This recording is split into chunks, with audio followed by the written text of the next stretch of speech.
All right, so let's start this broadcast with a big story that we are tracking on Beyond this hour, and this is to do with the Pakistani former Prime Minister Nawaz Sharif, who is now eyeing to become the Prime Minister for a record fourth time in Pakistan.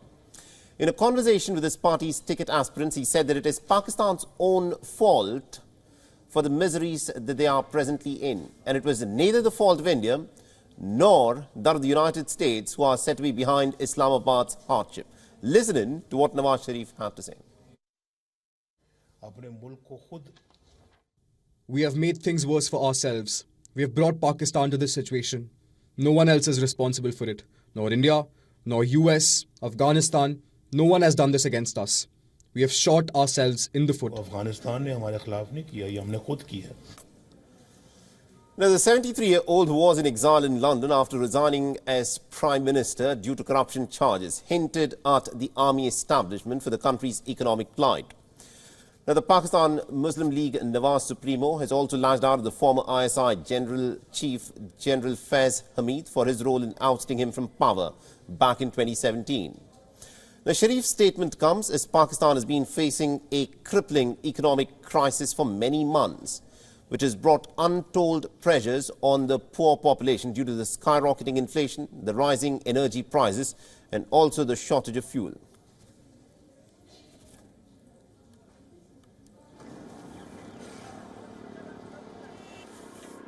All right, now to give us more insights in terms of what this statement by Nawaz Sharif actually means, we're being joined by Amir Shaheen, who is a senior journalist, and he's joining us on this broadcast at this moment. Now, Amir, this is an interesting statement that's been made by Nawaz Sharif. What do you think has actually made him say something like this? Is this a moment of rare reflection on his part, or is he trying to mend fences with the United States? This is a rare moment of reflection. These well-timed moments of reflection come to Nawaz Sharif's aid and when he needs them. And Nawaz Sharif, when he was ousted, he met with us journalists and he wanted us to become revolutionaries. He wanted to become revolutionary. He said, I've become a revolutionary now, they've ousted me. So Nawaz Sharif knows, he's a very experienced politician. He knows when what has to be said. But if it becomes too formal, it's based on a formula. For example, right now, Pakistan Muslim League and Nawaz Sharif's political party has been able to get him back to Pakistan, and they were thinking, the hustle and bustle of elections will start as soon as Nawaz Sharif comes, but there is something that still lacks. That lackluster performance of PMLN is because PMLN always had to decide between the two strategies. Is it vote ko izzat do, which means respect my vote, which goes directly against the military, or the other aspect that we have built bridges and roads? Right. Now, Nawaz Sharif's strategy was that we're going to confront the military and say, you cannot come back. And the former Prime Minister Shehbaz Sharif's policy was, we're going to talk about all the good things we do. Shehbaz Sharif got rewarded by the military by becoming the Prime Minister. But Nawaz Sharif knows that just that alone will not win them the elections. So mark my words, starting now onwards, Nawaz Sharif is going to start, using the same rhetoric against they and them. He doesn't say military. He stopped saying some generals' names. He's now limited himself to General Faiz Hamid now. So as soon as that actually brings me to my next question, because knowing the politics of Pakistan and how things work there, where the real power does not lie in Islamabad, but actually in Rawalpindi. And the fact that Nawaz Sharif has been talking about the army, and you said that he's toned down some of his rhetoric against the army, but he has blamed the army establishment for the poor economic plight of Pakistan.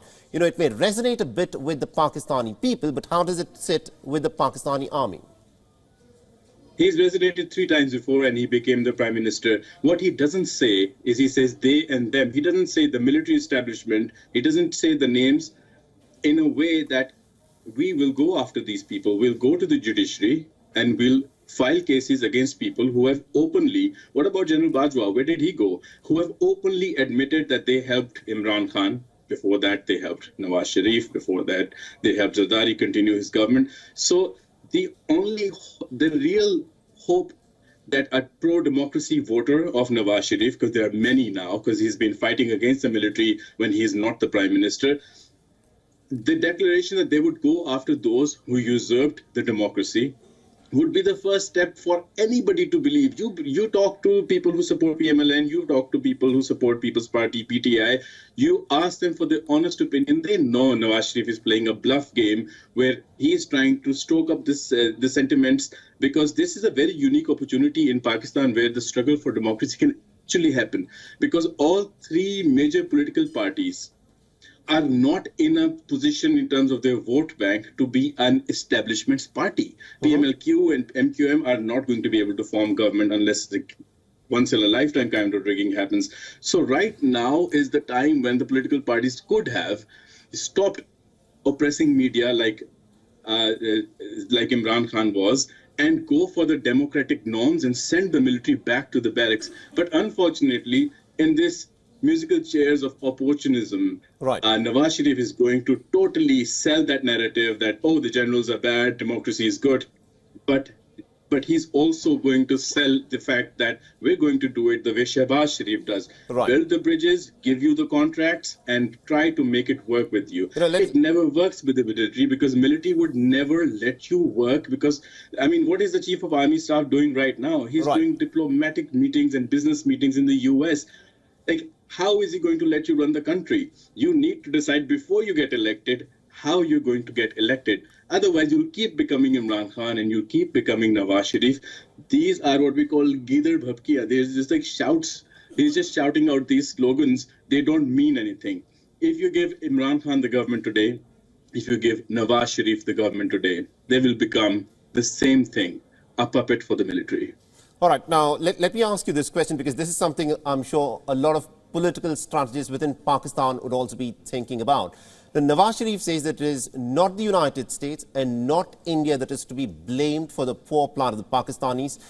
Does it mean that Pakistan's, at least Nawaz Sharif, if he becomes the next prime minister again, that he would now want to change the way Pakistani politics would be run? Historically, in the past, over the decades, Pakistan, by its generals, has been allowed to be used by the Americans, in the fight against the Soviets in Afghanistan. And there's also this strange policy that Pakistan seems to have vis-a-vis India. So are we now going to see some kind of a concrete change in terms of how Pakistan deals with India and also with the United States? Of course not. You remember when the Mumbai attacks happened, and we were the only and the first people who actually went down and exposed the fact that Ajmal Kasab was a Pakistani. And at that time, it was all the same politicians, including Nawaz Sharif, who said, in private meetings, he said, oh, what you're saying is the truth, but this is against the country. Then in 2008, he was saying that. In 2018, Nawaz Sharif comes out, and, I find myself speaking about the fact that he said a remarkable thing. He said Ajmal Kasab was a Pakistani. He said that he shouldn't have done Kargil. Just the same way Imran Khan says, oh, it wasn't even my government that was oppressing the journalists. It was, the military. So at the end of the day, Nawaz Sharif cannot come to power. He has two ways to come to power, either by being complicit with the military establishment or going all out to fight against them. And the problem with going all out to fight against them is that everybody else is an opportunist as well. So they will come closer to the military and form the government. So the elephant in the room, Nawaz Sharif is never going to practically deal with the elephant. Nawaz Sharif is playing to the choir. Nawaz Sharif knows it will be very unpopular to become the military's puppet right before the elections. And the Pakistan People's Party's leadership, it was an ally just before the elections were announced.